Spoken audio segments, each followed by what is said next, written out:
কেমন আছো সবাই? হেসেলের একখান থেকে তোমাদের জন্য ভালোবাসা নিয়ে এলাম মজাদার আমের ভর্তা। বৈশাখ মাস আর বাজারে প্রচুর কাঁচা আম, ভর্তা না খেলে হবে? আজকে আমার সেজপুত্র ভর্তাটা বানিয়েছে আমার জন্য। এরা সবগুলো আমার পুত্ররা, মানে আমার ছেলেরা সবাই টকের পাগল। আমিও এত টক খেতে পারি না, মাশাআল্লাহ আলহামদুলিল্লাহ ছেলেগুলো যা টক খায়। তো আজকে বলল যে আমি বানাবো, আমাকে দাও, দিলাম। তারপর সে খুব সুন্দর করে আম ছিল, আমি ভিডিও করেছি। সে দেখলাম যে আমার চেয়েও ভালো চটজলদি, তাকে আমি হেল্প করেছি, পাশে দাঁড়িয়ে থেকে ভিডিও করেছি।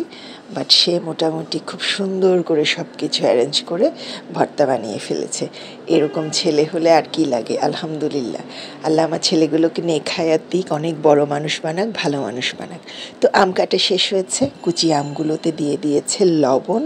অবশ্যই আমি ইনস্ট্রাকশন দিয়েছে চিনি বেশি করে। আমটা প্রচুর টক, খেয়ে দেখেছি গাটা একদম কাটা দিয়ে ওঠার মতো টক, সেজন্য একটু ভালো করে চিনি দিয়ে লবণ দিয়ে। আর দিয়েছি তেঁতুল। আমার তেঁতুলের আচারটা অনেকখানি সরিষার তেলে ডুবানো এবং টক ঝাল মিষ্টি, সেজন্য তেঁতুলের আচারটা অনেক মজা। দিয়েছি লাল মরিচের গুঁড়ো। ভর্তা টর্তার ঝাল না হলে কি মানে পোষায়? একটু ঝাল হবে, একটু মিষ্টি হবে, একটু টক হবে, একটু নোনতা হবে, তাহলেই না ভালো লাগে। তো আমি সবসময় আচারে একটু সরিষার তেল দিয়ে রাখি বাড়তি করে, যেন এরকম ভর্তায় খেতে পারি। আলু ভর্তার সাথেও খুব মজা লাগে তেলটা। অফ টপিক বললাম। তারপরে সব কিছু মাখিয়ে সে আমাকে বললো, এবার তুমি পরিবেশন করো।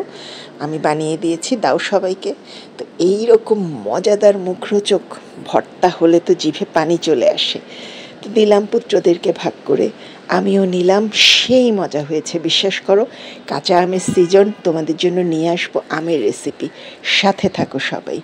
আর কি ভর্তা খাও, আমি সেই স্বাদ। কিন্তু জিভে জল এলে আমার দোষ নেই। দৌড়াও, আম নাও, আর এরকম আমি ভর্তা বানিয়ে খাও। সবাইকে খাওয়াও বাসার।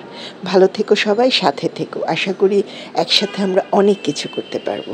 সবার জন্য শুভকামনা। যারা যারা সবসময় সাপোর্ট করো, আমার অনেক অনেক অনেক ভালোবাসা জানবে। সবাইকে ভালোবাসি। সাথে থাকার জন্য অনেক ধন্যবাদ। আল্লাহ হাফেজ।